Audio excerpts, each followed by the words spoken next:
Hey, welcome back guys. Now let's talk about how you can change the battery in this Chevy Spark key fob here. It works for these models, 2017 here, and you don't need any fancy tools, you just need only one battery like this, 2032, and you can find this battery everywhere, and also a small flat screwdriver.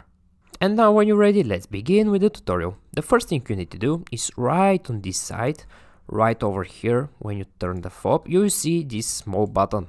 Now press this small button, in this way you can very easily remove this mechanical key out. When you remove this mechanical key out, and when you hold the fob like this, with the buttons facing down and here with the logo facing up, right on this side you see this hole. Now take this mechanical key and with the tip only, insert it right here in this hole. And when you insert it, just twist it a little bit, push up, and this way you can very easily separate this fob into two pieces.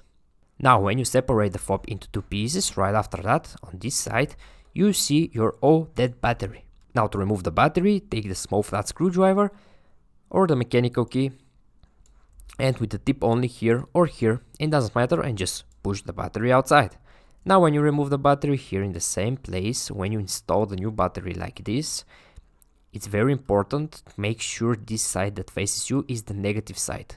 So this step here is very important. Alright, now when you place the battery here, just take these two pieces again, this one and this one.